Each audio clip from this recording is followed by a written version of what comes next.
Welcome to History Recapped, where we bring the past to life in under 20 minutes.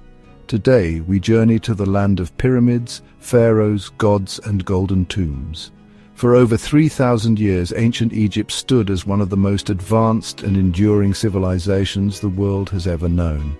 From the rise of the first kings to the age of pyramids, to the golden reign of Ramses and the fall to foreign empires, this is the complete story of ancient Egypt.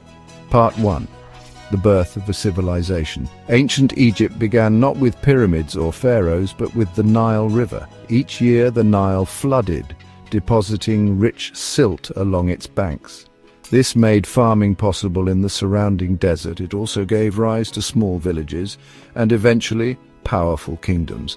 By around 3100 BCE, a warrior king named Narmer, also known as Menes, unified Upper and Lower Egypt, becoming the first pharaoh. He wore the double crown, symbolizing his rule over both lands, and founded the first dynasty. This began a period known as the early dynastic period, laying the foundation for one of history's greatest empires. Part 2. The Old Kingdom and Age of Pyramids. From about 2686 to 2181 BCE, Egypt entered the Old Kingdom, an era of stability, wealth, and monumental architecture. This is when the Great Pyramids were built. Pharaohs like Djoser, Sneferu, and most famously Khufu built massive tombs to ensure their immortality.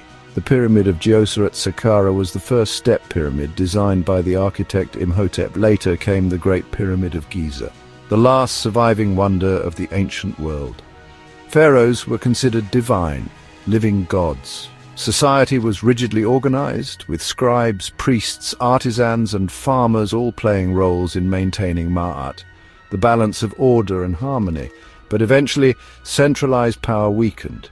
Droughts, economic strain, and local revolts led to the fall of the Old Kingdom. Part 3. First Intermediate Period. With the collapse of the Old Kingdom came the First Intermediate Period, a time of political chaos and fragmentation. Regional governors or nomarchs ruled independently. Famine and civil war were common, yet even in turmoil, local rulers patronized art and writing, keeping culture alive. Eventually, stability returned when a family from Thebes rose to power. Part 4. The Middle Kingdom. From about 2055 to 1650 BCE, the Middle Kingdom restored unity and strength. Pharaohs like Mentuhotep II and Amenemhat I expanded Egypt's borders, fortified trade routes, and brought back a strong central government. Art and literature flourished, and religion became more accessible to the common people. However, toward the end of the period, Egypt became vulnerable again, especially to outsiders. Part 5. Second Intermediate Period and the Hyksos.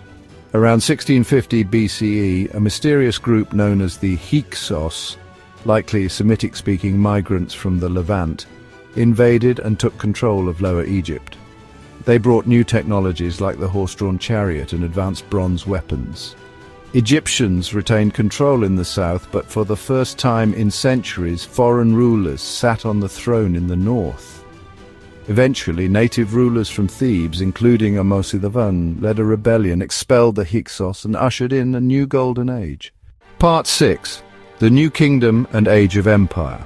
From 1550 to 1070 BCE, Egypt reached the height of its power during the New Kingdom. This era saw legendary pharaohs like Hatshepsut, a powerful female ruler who expanded trade, especially with the land of Punt. Thutmose II, often called the Napoleon of Egypt, he led military campaigns into Canaan and Syria. Akhenaten, the heretic pharaoh who tried to replace Egypt's many gods with one, Aten, the sun disk.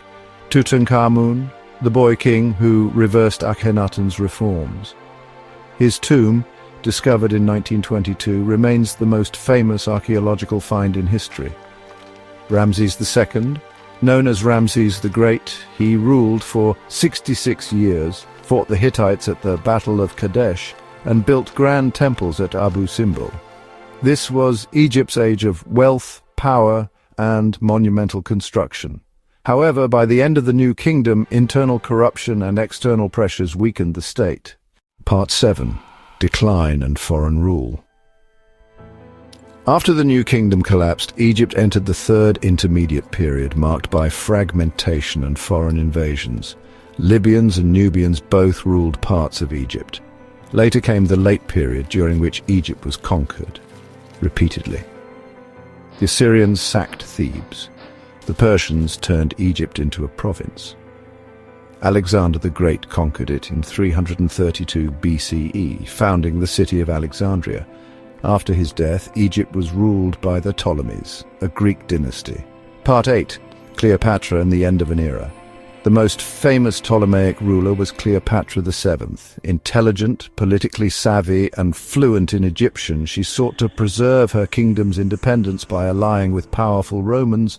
She had relationships with Julius Caesar and later Mark Antony, but was ultimately defeated by Octavian, the future Augustus. In 30 BCE, Cleopatra died, likely by suicide, and Egypt became a province of the Roman Empire.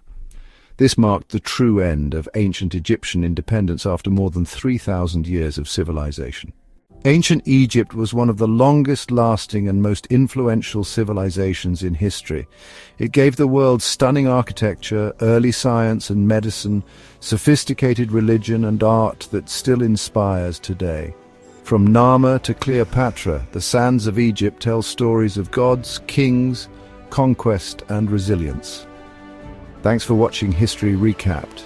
If you enjoyed this journey through the Nile Valley, be sure to like, subscribe and comment below. What should we cover next?